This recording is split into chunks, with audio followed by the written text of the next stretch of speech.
Good morning दोस्तों। मुझे पूरी उम्मीद है कि आप लोग बहुत अच्छे से आजकल के मई के महीने में गुलाबी मौसम का मज़ा ले रहे होंगे। दोस्तों, आज हम सुनेंगे 1800 ईस्वी से लेकर 1900 ईस्वी के दौरान 100 सालों में हिंदुस्तान के साथ ही पूरी दुनिया में क्या क्या हो रहा है। ईस्ट इंडिया कंपनी, जो कि ब्रिटिशर्स 1605 में जहांगीर के समय में भारत आ गए थे। आज ईस्ट इंडिया कंपनी पूरी तरह से पूरे हिंदुस्तान पर डायरेक्टली या इनडायरेक्टली हुकूमत कर रही है। दोस्तों, 1857 से पहले गवर्नर जनरल लॉर्ड डलहौजी ने डॉक्ट्राइन ऑफ लैप्स एक ऐसी नीति बनाई या एक ऐसा रूल बनाया जो कंपनी के फ़ायदे के लिए पूरी तरह से था। इसकी वजह से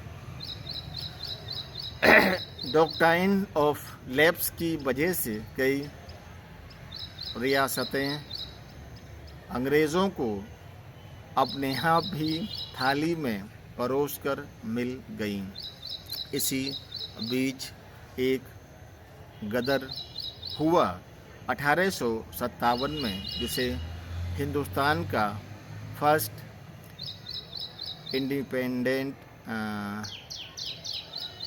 इंडिपेंडेंट वॉर या यूँ कहें कि बगावत मानी गई।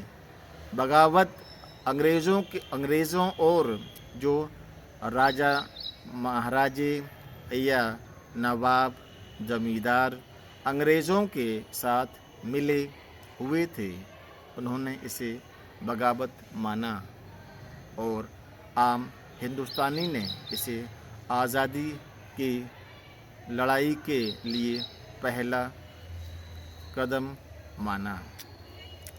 इस 1857 के बगावत की शुरुआत मेरठ छावनी में सिपाही मंगल पांडे के हाथों से हुई थी। मंगल पांडे ने ही 31 मई 1857 को मेरठ छावनी में अंग्रेज़ों पर गोली चलाई दी थी। इस 1857 में कुछ नाम ऐसे आज भी लिए जाते हैं जिन्होंने अंग्रेज़ों के ख़िलाफ़ आज़ादी का बिगुल फूंक दिया और अपनी जान को दांव पर लगा दिया, जैसे कि मंगल पांडे, रानी लक्ष्मीबाई, बहादुर शाह जफ़र, तात्या टोपे और भी बहुत सारे नाम इसमें शामिल हैं। वहीं कई राजपूत और मराठे अंग्रेज़ों के साथ इस 1857 की बगावत को कुचलने के लिए एक हो गए और इस तरह से 1857 के बगावत को अंग्रेज़ों ने लोकल नवाबों, राजाओं और ज़मींदारों की मदद से दबा दिया।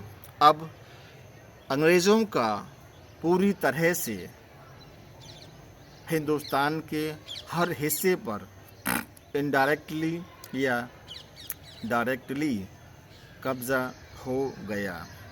इसी दौरान 1895 में सर ए ओ हयूम ने कांग्रेस की नींव रखी और अब हिंदुस्तान के बाहर जाएं तो इंग्लैंड में आप देखेंगे कि इस 1800 से 1900 इन 100 सालों में इंडस्ट्रियल रेवोल्यूशन आ चुका है।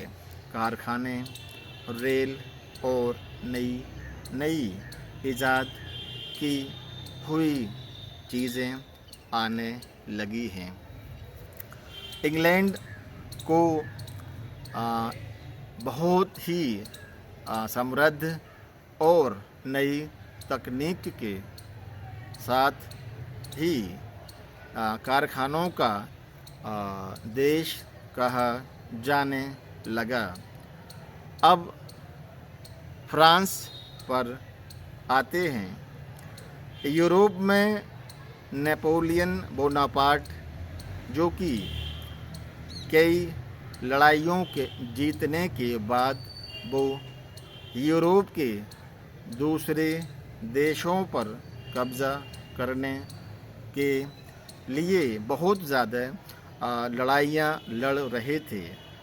1815 में वाटरलू की लड़ाई में नेपोलियन बोनापार्ट हार गए और नेपोलियन बोनापार्ट की हार के साथ ही ये उनका विजय रथ यहीं पर वाटरलू में रुक गया।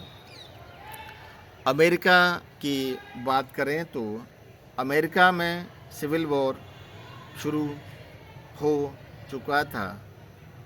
वहाँ ब्लैक और वाइट लोगों के बीच गुलामी के जैसी पुराने ज़माने से रीति चली आ रही थी, उसको ब्लैक लोगों ने पूरी तरह से नकार दिया और अमेरिका में सिविल वॉर शुरू हो गया। और अब्राहम लिंकन, जो कि अमेरिका के सबसे चर्चित तो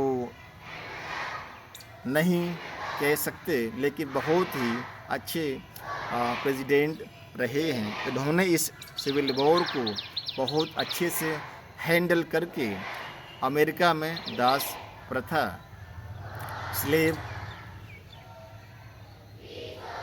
को पूरी तरह से ख़त्म करके सारे काले और गोरों को लगभग एक बराबर लाकर खड़ा कर दिया।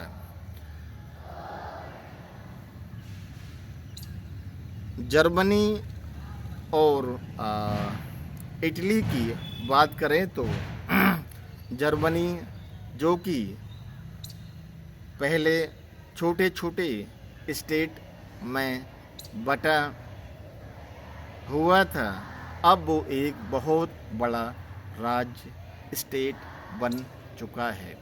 और इटली, जिसे पुराने ज़माने में रोम कहा जाता था और ऐसा माना जाता था कि सिकंदर द अलेक्जेंडर ग्रेट के ज़माने में पूरे दुनिया के लगभग 60 से 70% हिस्से पर रोम की हुकूमत थी। लेकिन आज रोम इटली के नाम से बदलकर एक छोटा सा स्टेट बन चुका है। और रोम में बताना चाहूँगा कि डेमोक्रेसी जो आज आप पूरी दुनिया के ज़्यादातर देशों में देखते हैं, डेमोक्रेसी की शुरुआत रोम से ही मानी जाती है। रोम में ईसा पूर्व से भी पहले डेमोक्रेसी शुरू हो गई थी, लेकिन उस डेमोक्रेसी का रूप वैसा नहीं था जैसा आज आप डेमोक्रेसी को देख रहे हैं। तो आज का 100 सालों के इतिहास को आज मैंने आपके सामने रखा है। अब हम कल बात करेंगे 1900 से 2000 के बीच के 100 सालों में, जिसमें हमारा हिंदुस्तान ईस्ट इंडिया कंपनी से पूरी तरह से आज़ाद होकर एक नए स्टेट और एक छोटे छोटे रियासतों को जोड़कर एक नया और बहुत बड़ा स्टेट बनने की राह पर आगे रहेगा। आज के लिए यहीं पर अपनी बात को रोकते हुए ख़त्म कर रहे हैं। शुक्रिया।